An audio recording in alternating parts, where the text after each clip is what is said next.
last day before I go and get married. Tyre's looking good. We have got a little job for a small developer who does kitchens, bathrooms more often than not. And he does get me some good ones, I gotta admit, with lots of making good and stuff. I've been told about this job, but you know, loads of people tell me about jobs all the time. It's kind of gone in one ear and out the other. So let's get there, see what he's got for us and get it done. I'm assuming it's just going to be a day's work. Who knows? Let's find out, shall we? Okay, so here we are inside the room that needs plastering, and let's get straight into it and have a look what's going on in here. So I assume tiles have been taken off the wall and it has damaged the surface of the plaster. Now matey here is quite handy and it doesn't mind getting his hands dirty and doing some that's a bit blown. He doesn't mind doing a bit of bonding, as you can see. So he's had a go at getting this into a condition where it needs setting, and apparently there's a minimal amount of tiling in here, so it's going to be painted mainly and not many tiles. So we need to sort these walls and stuff already out nicely. So we've got a bit of a crack going through here. Ceiling, as you see, is a painted surface. He hasn't sealed up any of this, so this is just looking quite dry. Like, so we're gonna have to get some sort of sealer on here. And I think actually on this job, I've got some in the van. I might use SBR in there to kill the suction a bit quicker. PVA, multiple coats of PVA will do the same thing, and it isn't as effective as killing the suction as SBR. Also, fairly recently, it's been brought to my attention, this green board needs to be primed up before you put multi-finish on it. I have got away with it for time to time, but I've had some people tell me that they have had multi-finish fail on the green plasterboard, which is moisture resistant. And it does actually say on bags of multi-finish that we get here that if you are going with those green boards, you do need to prime it with what they suggest is thistle bonded stuff. But I think that might be a case for, I might water the SBR down a tiny little bit just for this, but on these walls and stuff, I think we're going to use neat SBR to seal the suction and also prime it as our bonding agent, okay? So, what are we going to do first? What's on the order, the list of priorities? So let's have a look at this wall. And I've got my 20x5 carbon steel trowel, which is very straight, and I know it's dirty, it's due a clean. So if I hold my trowel up here, we can see we've got these undulations. Now this is one of the reasons I do like using a large trowel like this, because it forces you to deal with things like that. So I'll bring this trowel down, look, we can see it is actually quite a bit a chop to it, you know.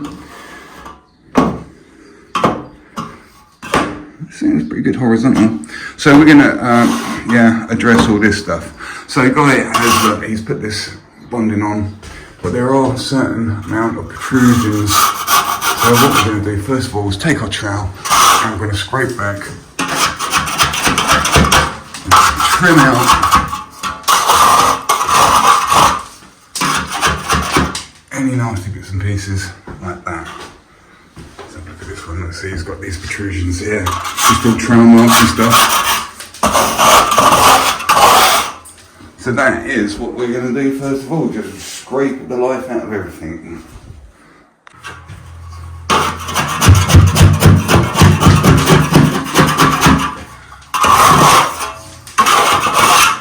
Just coming down this internal, it is a little bit wonky. On my trowel up, look, you can see coming out, you can see the gaps in there. Let's see, it's a bit wonky down this side. Down here, see the gaps in there. Okay, this is one of the reasons I'm not too keen on using corner trowels, because if you're using quite a curved perma-shaped trowel and you're using, well, you probably will be needing to use corner trowels if you are, because getting things like this straight with a curved trowel is quite difficult and quite challenging. So a corner trowel, when you run it down there, if you get on it a bit too early, and it is quite tempting to do it because it does give a nice corner like really quickly and it's quite satisfying. But it does have a tendency, if you get on it too early when the plaster's wet, to follow any of these contours, which is why I do prefer using these large trowels, because it really forces you to deal with things like that and straighten things up. So that is one of the reasons I tend to struggle to use corner trowels myself. There's nothing wrong with them if you're used to them and you get used to them, and you know you see these sort of problems, issues, I'm sure, but yeah, we need to address that corner for that to look nice. We'll have a look at it later, but yeah, at the moment it's snaking around and we really need to straighten that up. So here we go then. I have replaced my PVA with SBR. Normally I would do things like scrim tape up, but where this is so dry and porous, the scrim tape is going to struggle to stick to the bonded areas. So normally I'll scrim things up and then with your bonding agent go over the scrims and actually physically scrim those, glue those scrims to the ceiling. So in this case we're not going to do that, but people tell me this SBR does dry out pretty quickly, so I'm expecting to be able to SBR all this. It's going to dry in nice and quickly, and then that surface is going to become much more agreeable for getting your scrim to stick to it. In my book, holding a roller with SBR, get your glove out. If you're a Spinal Tap fan, then you might be tempted to sniff the glove. If you don't know who Spinal Tap is, it's an old spoof rock band they made a film of it, and it's like that scene, I think it was what you called the song, or the album, Sniff the Glove. Anyway, so word of warning when you are using SBR, should you be using them, don't get it on anything it doesn't want to be on, because it's one of the reasons I tend to refrain from using it, is because I'm a bit scared of it. I'm scared of getting it on things like people's new baths or old baths or whatever. I'm scared of getting it on the window frames. I'm scared of getting it, although there are no tiles here, but where it's quite thin, it is quite difficult to control. And I've got it on a big fluffy roller, and I want it on a fluffy roller because I want it to actually work right into these deficits, all these little nooks and crannies, and really get in there, which does make it hard to control. And as you can see, it has dripped on the floor. So yeah, be careful with it. It is really, really strong, aggressive stuff. So normally PVA would be fine, and it's much more gentle, and it's fine on things like this, but where this is so porous, again, I do want to kill the suction, and of course it's a bathroom, so it's a high moisture area. The problem with using PVA in an area like this is if it does get wet, okay, it breaks down in water, it's no good, it's not waterproof, whereas SBR is much, much more waterproof than PVA. So in here, it does seem to be the ideal choice. And you will also notice as well, when it dries, it goes this sort of like bluish purpley colour. Quite unique really. I've given a light coat to the plasterboard area. As you can see, really light coat, it doesn't need much. And I can also see where it's drying blue, I've missed a spot up the top there, so I better get that and get this wall completed as well. So as well, in this tub, I keep this brush in here all the time because it's handy for places you can't get with your roller, such as right into the internals and up against architraves.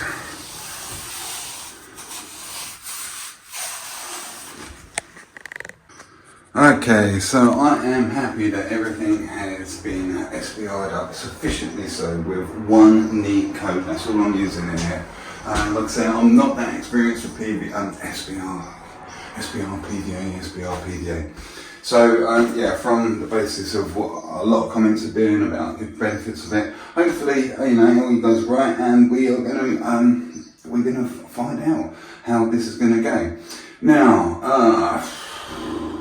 This is quite a challenging room, actually, although he's done a lot of prep.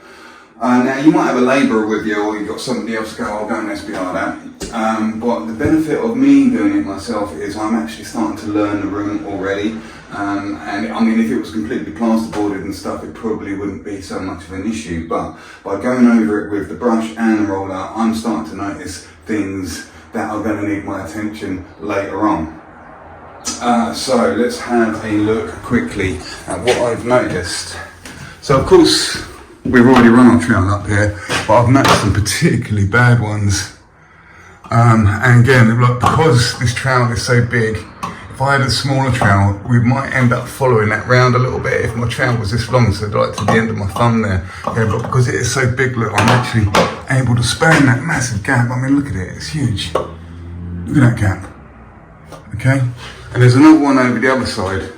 And there's a few little places up the top up here as well, it's diving in. And this other thing that's caught my attention is he's put these plasterboards up. This is the bath that it's staying, so I'm going to assume that bath has been levelled in okay.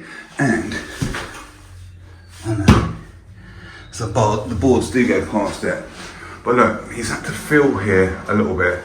So it looks like the ceiling is curling up a little bit here. So when we put that ceiling on, really, we need to kind of bring it down to that plasterboard line. Because although there's minimal tiling in here, obviously where the bath is and where these green moisture boards are, I'm going to assume they're going to be completely tiled because there's going to be a shower there. So if this ceiling edge is flying away a little bit, he's got square tiles and stuff, you're going to notice it. It's going to look really, really bad, or he's going to have to put some funny little cuts in there and you're going to see it. So in particular, along here, we need to kind of get this edge straight, and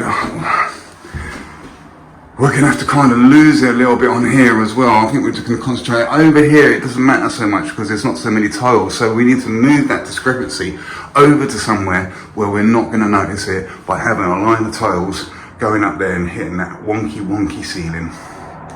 And of course, it's always a good idea to work efficiently. So what we've done in prioritised getting all these wheels sealed up sooner rather than later is whilst they're picking up, now I've got time to get these beads up on here and around the window. And hopefully by the time I've done that, these walls would be sealed up. If I'm coming in straight away and started putting these beads up first of all, just like blasé, just putting them up, and then I've got to seal all the walls afterwards, you know, kind of a bit of like lost time there.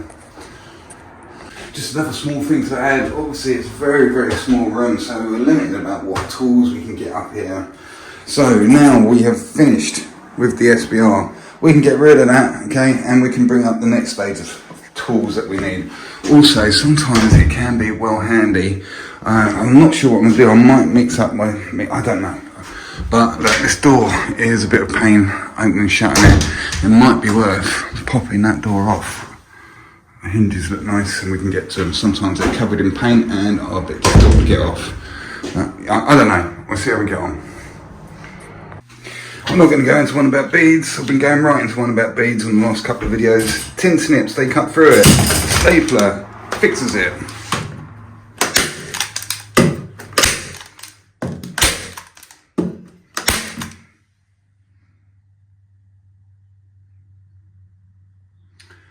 I'll pull that sticker off, don't worry.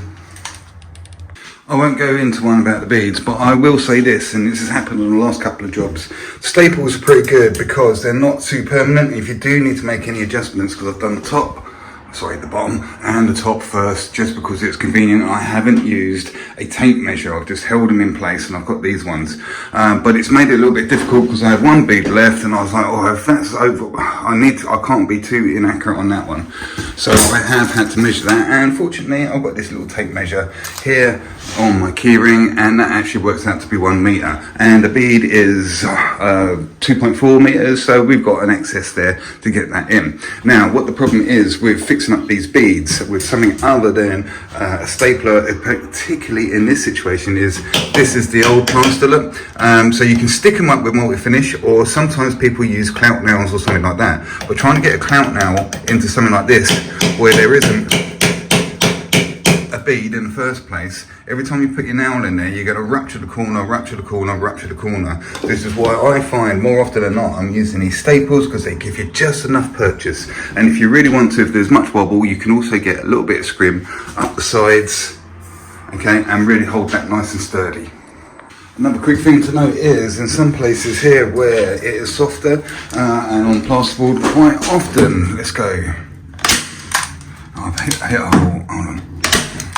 You see the bead, the staple has gone through the bead on plasterboard, but quite often you need to hit a hole, And on here, where this surface is quite hard, look, you see some of these staples have really struggled to get in there. But don't worry, that's not too much of a problem, because you can get your hammer and just crush them flat. And if you haven't got your hammer on you and it's all the way downstairs in your van and you're in a bit of a nonchalant attitude, so you can just get your stapler, hit it with just a little end and just tap that flat with your stapler.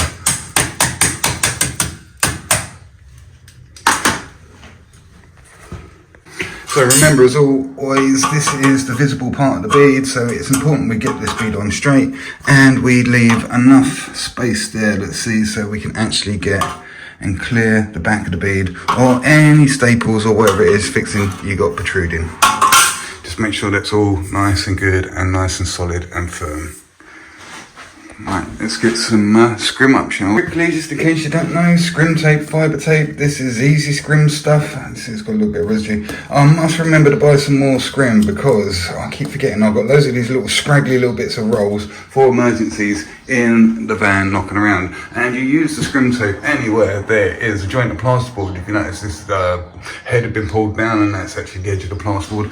Anywhere a potential crack could be, from the wall to the ceiling, like there was a crack across there, very hairline. And of course, whenever two bits of plasterboard join up, you need to put these tapes on there in a way of resisting a crack appearing. And like I say, we've used all sorts of bits of scrim in here. We've used wide scrim, we've used not wide scrim, and we've used yellow scrim, which is kind of like in between wide and all scrim. Okay, we're just about in a position to start knocking up some plaster. And I think, I'm not too sure I'm going to tackle this, to be honest with you. I think what I'm going to do initially is knock up a little bit extra, get the ceiling going. I do like to have the ceiling in front of everything else. You don't have to, but for me, I do like to have it going. So I'm going to knock up a little bit more than I need for this ceiling, and in a couple of areas that I've noticed where it is particularly deep, it's like over 5 mil deep in some areas if I want to straighten things out.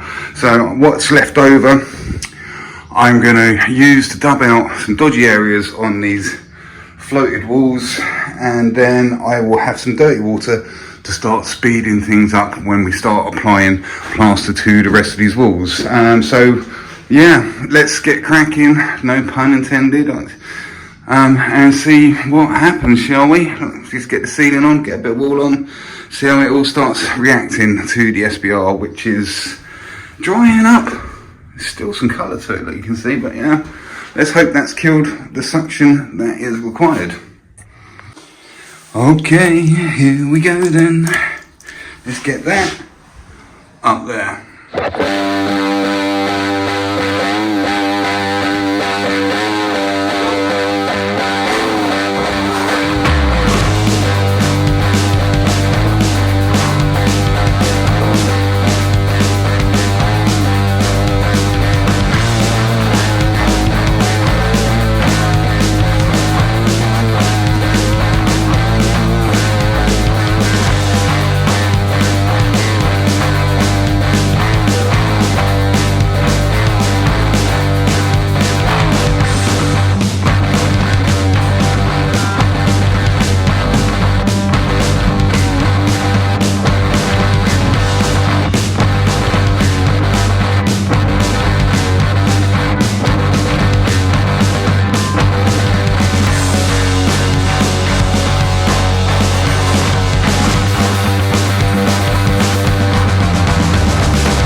Okay, so we had enough in the bucket to obviously get the ceiling on, and as you just saw, start dubbing out this wall. Now, it's very difficult to judge when you've got walls like this because of the depth you're going on, you know, it's eating up the gear. And I didn't have enough to come all the way down to the bottom. I would have done if I could. But I'm very happy that with that big trowel and putting it on a little bit slower, and a little bit more concentration on where it actually needs it, because like I say, that big trowel, it really comes out. I'm so glad I got that for this job. It really does help with jobs such as this when it is so undulated and all over the place. Now we can see already, I've only just put this on, I haven't turned back and flattened it in, but this internal here is looking much more agreeable. Already it's pretty straight because we're using the straight edge of that blade, and we're noticing where the trowel marks are, where it's digging in, where it isn't, and we're filling in where it's the trowel's missing, and it's just forcing us to straighten things up and get things flat, not smooth. We're getting things flat. So what I'm probably going to do is now I'm going to keep this and keep knocking back this dirty water.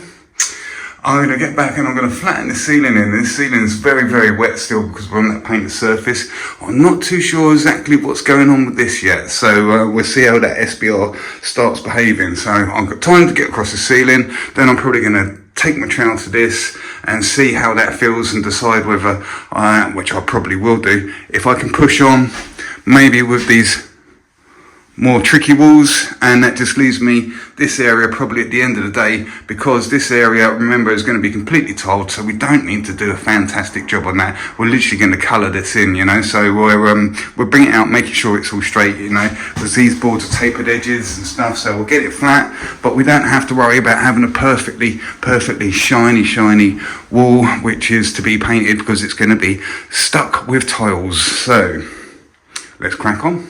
Across with the 20x5 carbon steel trowel, and this is the condition we're in. The ceiling is still quite wet and still is surprisingly undulated. There's some very, very thin areas, but again, now we've come back. It's hard in this light, but this internal is looking even better than it did just a few moments ago. So let's have a look down here. It's a good example of what that 20x5 can do. So you can see this residue here, which is built up. So this is like where the trowel is showing me. It's a little bit dirty where things are, you know. Look. Okay, this here, let's see, it can't get in here.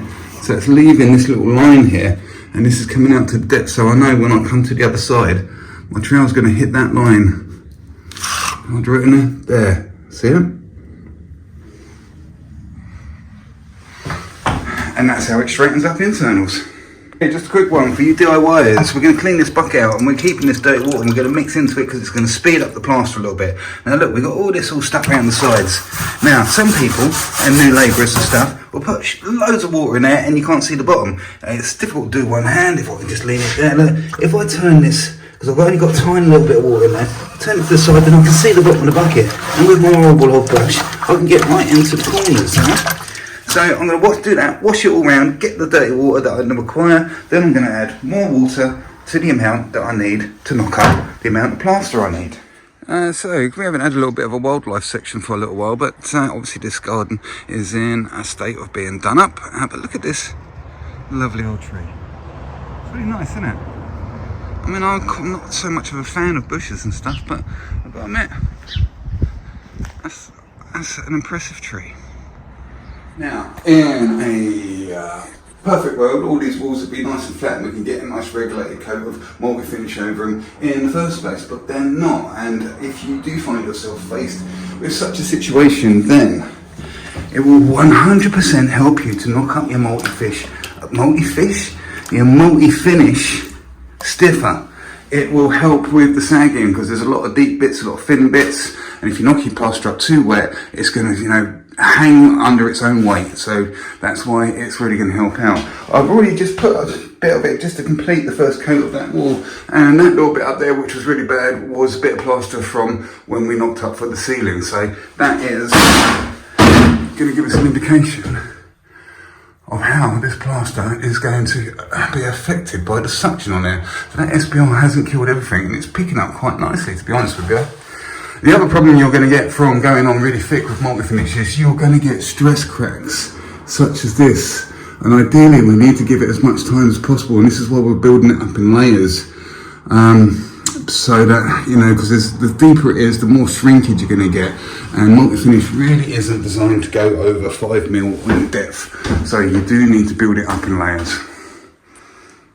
Okay, so we got this wall on and we got this wall on, and this is what I mean by sagging. Like, see those deeper areas? Now once it's in its wet condition, you can go over that as many times as you like. That's not going to disappear. We need to let the plaster pick up, so don't be playing with things like that trying to get them out, because they're never going to go away. So I do feel that the SBR is giving me a little bit more time to play. We got this left in our bucket, which is quite a lot. So now we have to decide what we're going to do. Now, if we really wanted to go for it, get these reveals on next. This, I'm not sure if that's being told, but we could, if we want to push forward, we really need to get the rest of the room completed, because if I get to a point, if I push these reveals and push that, there's no point in leaving for a second hit, just something like that, unless you're really going to dirty it up. So you can see we've got quite a sizable hit on already for the size of this room. So we've got the ceiling, this wall, and this wall is on as well. So we have got a bit of playing around to do, especially in places like this, you know. That's going to be quite a time consuming live internal to deal with, especially when you've got 3 points meeting together like that.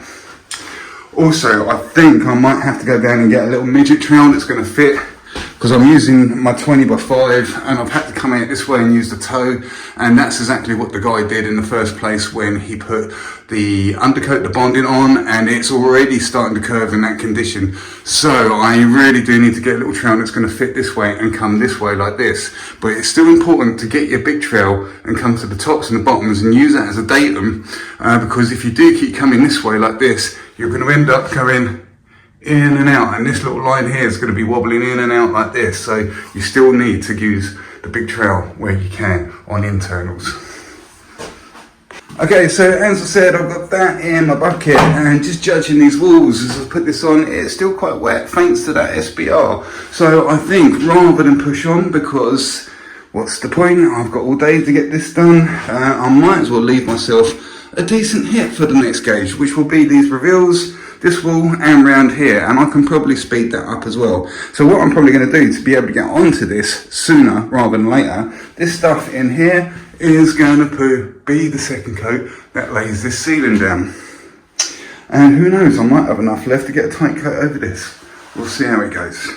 Okay, so I've got a bit of plaster left. I need to sort this out. It's had time to pick up a bit. I've just been down to my van and I haven't got a mini trowel, midget trowel, but I do have one of these, and I'm surprised I haven't got a midget trowel, because I had about 2 or 3 of them. They've all seemed to have disappeared. I haven't needed one for a while, but I guess that's what happens when you work with overplastering. Sometimes tools can get swapped over and stuff, can't they? So look, the reason I selected this is really cool. I remember I bought this from Dartmouth. I've been using it as a floor scraping thing. It's this massive great big thing that a pole can go in it there. But because it spans pretty much the whole distance and I've let this pick up, I'm going to use this to try and straighten this up a little bit, because the curl is going this way like this. It's sticking out at the bottom and it's curling round like that. So this edge is kind of sorted. I'm going to fill this along here like so and do the best I can with this crazy tool. Okay, so loading this thing up in such a way, I've dragged it across here and I'm much happier to see that curve has gone out at this little bit here. It was really curling around like so. So, it's not looking very flat, I know. Let me get better in focus. But I'm quite happy it's not wobbling this way and this way, because we did take time first of all to get these edges with the long 20x5, and we've now used them like we're screening as our datum. So I could feel the bottom here and the top up here touching the original plaster and dragging it across again, because there's no bend in this at all. It's like a spade. It's filled the deep bit in right in the middle, so there's fresh gear in there. So let's leave that alone for a little bit and pick up a little bit, and then because now we've got the shape, when we come back we've got much more chance of getting a nice regulated coat with the toe of that 20x5 carbon steel trowel, and it not bending all over the place and curling around like it was before we got here. Okay, so we're quite flattened in. The ceiling's had its second coat. This did get a tight coat as well with that same gear, and it is pulling in places. This has had one coat and been flattened in, and this has had one coat and been flattened in, and this is being the most annoying wall. It's been the one that's causing me the most issues out of everything else in here that we've tackled up to date. So what we could possibly do now with the options that we got is actually, if we really wanted to, we could push forward and get these on, get the first coat and maybe knock up enough to put the second coat on with these, so we're kind of rolling all the gauges, okay? And if we really wanted to push our luck and, you know, get the whole room on and complete as fast as we can, or because I've got the ceiling down and this down and I have got all day to get this done, I'm going to leave this for the second set, and I'm going to use the dirty water from this and knock up just enough to lay these two down, okay, with their second coats, and then sit with that in an area of comfortability. Now the ceiling's holding really nicely, so yeah, I don't think we're going to go mad and get all that on. I think we're going to sit with what we got, and I'm going to use the dirty water to speed what we got along, okay? If I wanted to push on a bit further, I might be chancing and using clean water to give myself a little bit more time, okay? But we're going to speed up what we got. So we've got dirty water, we've got our plaster. Now, it's important to note, if you're playing with dirty water, the amount of plaster that I need is quite minimal. So the amount of dirty water we've got from the previous set is quite a high percentage. If I use the same amount of water to knock up a full bucket, it won't affect the gear quite as much. But because I'm only knocking up a tiny little bit about there, so just so I can get these two on, it really is going to affect it in time. So the amount of dirty water that you put in, according to how much plaster you're knocking up, is going to be a factor to consider. Okay, so we have come to a bit of a natural break. We stayed with these walls until they were complete. We didn't push on harder with anything else. So as you can see back here and up there, the internals are all looking pretty good to me. A lot straighter than what they were earlier. I haven't got a light in here to turn on and check these out, but yeah, I mean, there's that first one. So, we are going to push on.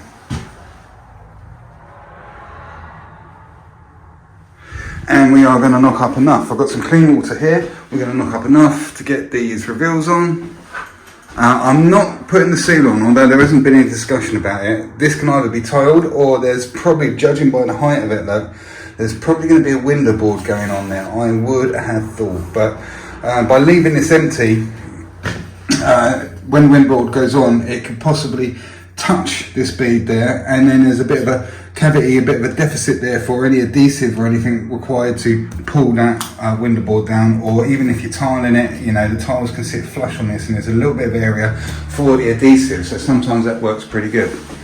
So we have only a very small amount, as I say, the reveals, this wall, and this bit. I'm not sure if this bit has been tiled, but we will treat it as if it isn't. I think that would look nice actually if that whole section was tiled there, just that bit there, rather than stopping it on that. Anyway, that's up to the customer. It's nothing to do with me. So, because it's such a small amount, and remember we did treat this green board up with a little slight solution of SBR, we can see it's on there. Okay, and I can feel it's giving it a little bit of key actually. So we're going to use some dirty water. Now this is where you need to be a bit careful if you're playing with dirty water. This here is like the residue to all that whole set, you know, every time I'm washing my trowel off, this is the dirty water that has been created from every time we've knocked up. Now this stuff can be lethal. This has the potential to send things off like a rocket, okay? It's much more dangerous than just washing around just from the previous gauge, you know, whatever, and having a little bit of dirty water in there. That is, you just never know quite how potent that's going to be. And when it's fresh dirty water like it is now, that is when it is at its most potent. Maybe tomorrow morning that'll be really potent, but if you left that for a week and then tried using that as dirty water, then you might as well be putting mud into your plaster, because all the strength, all the properties that sends that plaster off are dead now. It's not going anywhere. But when it's fresh dirty water, and quite a lot of it like that, by the end of the day, the same bucket filled with more and more dirty water, that's getting really, really, really powerful. That's why sometimes it can be confusing when you're using dirty water. But sometimes when you go, well, should I just put dirty water in, it's hardly done anything. Another time you go back to the bucket, it's like, it's gone off in the bucket. Well, I just put the same amount of dirty water in, I don't understand. Yeah, it's different dirty water from different origins, you know, and how old and all that sort of stuff. The most dangerous thing to be using dirty water with is bonding, thistle bonding. That seems to be really, really sensitive to dirty water, and the amount of times that's, you know, if you're not used to it, put some dirty water in the bonding and send it off. I want these chasers to go put some dirty water in, and you're right. The bucket scoop is stuck in the bucket. You got like half a bucket full of bonding, and you've got to get that out now. That really does go quickly on you, so be careful with the bonding. Okay, so reveals are on, flattened in. This wall is on and flattened in, as well as this one here, and also this side cheek. Although there's a little bit of movement in that bead, you can see it's still bleeding through, so we're going to have to let that pick up before it starts holding itself together. Now, I did put dirty water in there, and I'm yet to detect any extra, you know, speeding up of this set. So I hope I did put quite a bit in there, so going on about it, and then like how potent it is, and then it just sits and hangs around. Maybe it's because it's on top of SBR, I don't know. Anyway, so what I'm probably going to do now is get my bucket cleaned out, and because this is going to be tiled, this I'm assuming it's going to be tiled as well, it's got to be. This, I don't know if it is or not. But you know, we're going to treat it as if it is going to be visible, and also the reveals around the window, they'll be visible. And I think I'm going to do a double cheat, a dirty little cheat. Yeah, I'm trying on my last little hit just to speed things up. And because it's such a small hit, I've got time to keep on top of it and mess around with it. Get the old sponge float out on this, and I think I'm just going to give it this one coat, which is quite thick. And I'm just going to sponge it up when it's ready. So I'm going to give it a couple of flattens, probably get it right up there to about sort of like 50-60% sort of set. Then I'm going to liven up the surface with that sponge float, and I'm going to trowel it up. And I don't care who knows it. Just had a second flatten and it's starting to pick up.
So there we go, it's our second visit to the wall that has been one coat sponge floated and an area that is going to be tiled. And you see, well, look, we're still quite wet, but we're in a really, really good condition already, pushing that stuff back into the wall.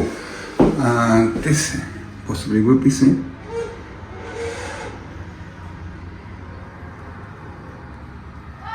Okay, we're going to be pretty tidy, and up the reveals here as well. Okay, still need to clean the beads off, because again, it's still it's not ready yet, it's not ready, it still needs a bit of troweling up, so we can get tied up. Incidentally, whilst we're here, let's have a look at this wall that we showed you previously right at the beginning. So I'll hold our trowel on there now, pull that edge off a bit so we can see a bit more clearly. So you saw how undulated it was, and the gaps.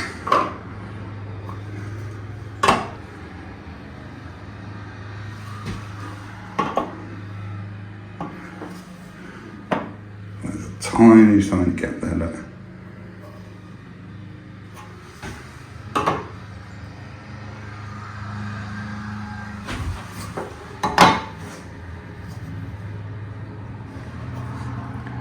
Internal. My hand's in the way. Go this way. You know, that's what this trowel does, and this is why I use it for things like this. Returning back to that nasty bit above the door, look.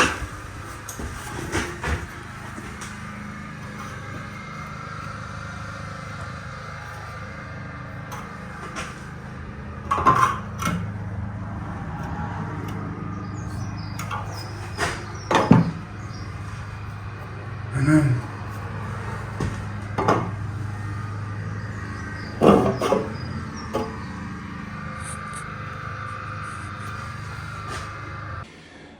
So there we go, it's starting to change colour, and it's going to change colour in very bizarre ways because of the different depths of surfaces we went on. See, this is the last wall we did. I started to go a little bit up there, it's tiny little bit thin, and this was just plasterboard, so that's probably why that is remaining a nice colour and not all mottled like this one. So, just to prove the point, these reveals had one coat. This is silicone from wherever, that's where the tiles must have come out to, I guess. But yeah, we're all looking pretty clean across the beads, around the window frame. And here again, if I can get you a close up of this where the light is catching it, this is one coat sponge floating. It's always hard to show what it looks like. Remember, this is all being tiled, but I did give it an extra one right at the end, just to show what sort of quality you can get if you know what you're doing with the sponge float. It is a viable option in some situations, not all situations, granted, and it does weaken the surface of the plaster to a certain degree, but it's not anything that really causes too much of an issue. Remember, I do have, and I was on about the other day, if you want to know a little bit more about sponge floating, if you've never done it, or if you're interested in it, anyways, I did do an episode called To Sponge or Not to Sponge. It was quite way back down there as well, a little while ago. Have a look at that, because I go right into one about my theories and ideas of what's actually happening when you sponge float, and also ways around the pros and cons of it, what you can do, what you can't do, and yeah, just have a look at that if you're interested in sponge floating. Okay, I think that's it. Right, let's get cleared right up, get in the van, we'll have a little chat, and that'll be the end of the video. Okay, so here we are, we're back in the van and we're all tidied up, and it's time for a little chat, and I'll try to keep it as brief as possible.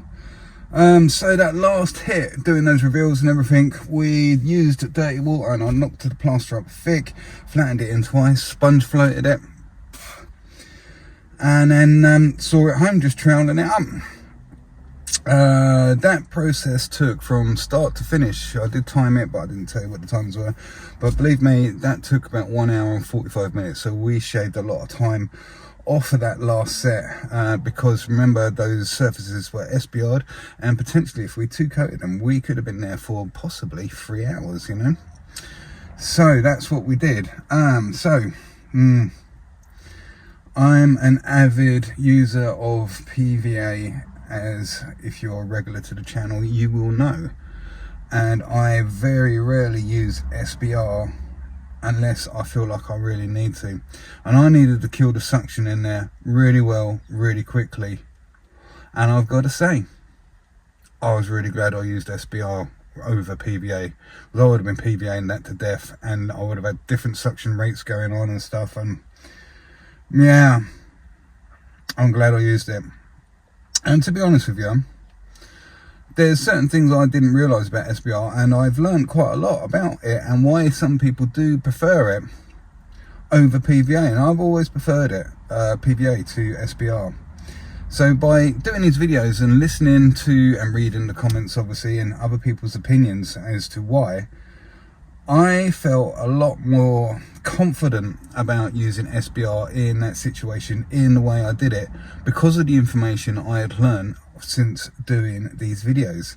So you guys have really helped me out on that one.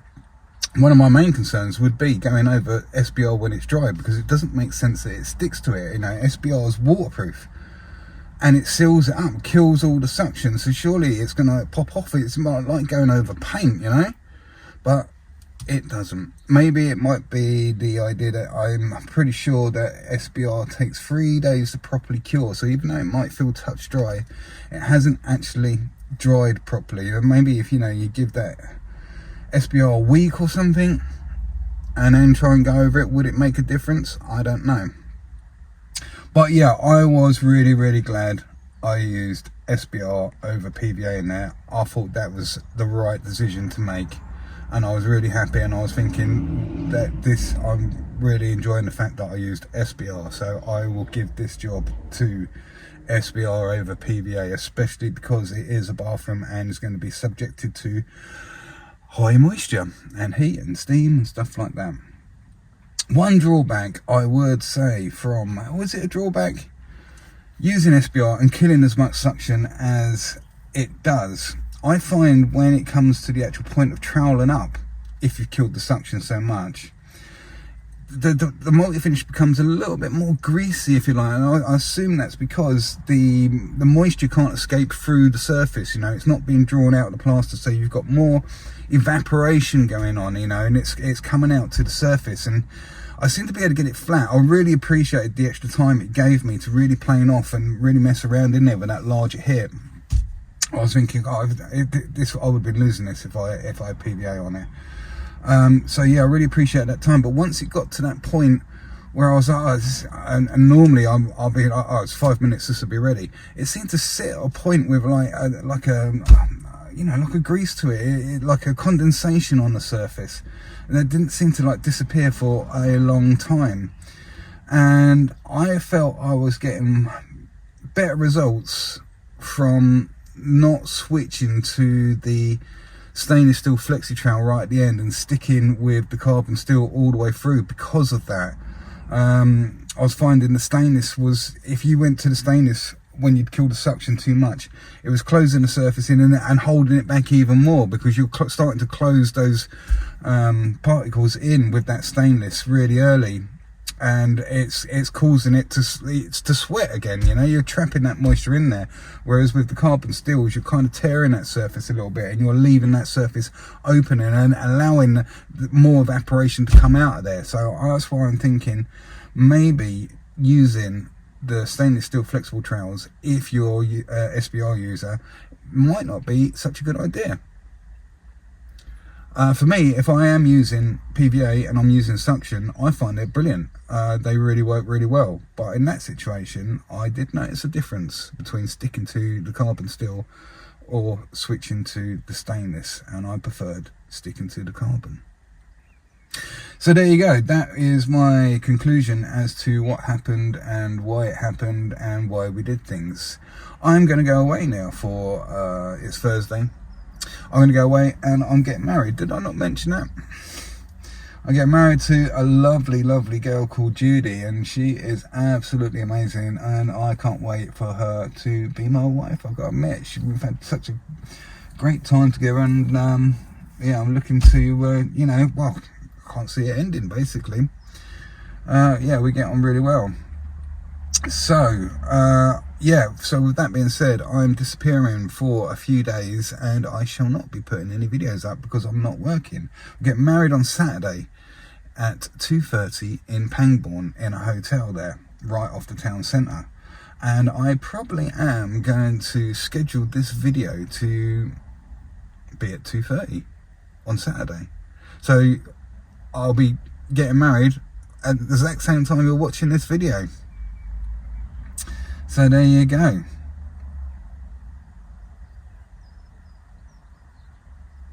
I don't think there's much else to really add on this video, is there? Other than we will be back pretty soon. I've got work coming up again. I've got a little garden wall retainer coming up next, and I'm not booked in to do anything. I'm taking some time off. I'm not booked in to get back to work until Wednesday next week, so probably having a video up at the end of next week at the earliest, probably. So in the meantime, do come over to the Facebook group Plaster Master Smurf 74 if you want a little bit more engagement with other plasterers, if you've got any questions or anything like that, and it's easier to, you know, express yourself with pictures and videos, blah blah blah blah, on the Facebook page or the group we've got called Plaster Master Smurf 74. Failing that, if you are getting a little bit bored, there's plenty of things now that we've got on the playlist on YouTube. There's hours and hours and hours of footage there now, so do have a look at that if you're interested in certain aspects of plastering. And we do have stuff which is more dedicated to complete beginners as well. The clue will be in the title because it will say plastering for complete beginners. So yeah, that's it. I will see you soon, and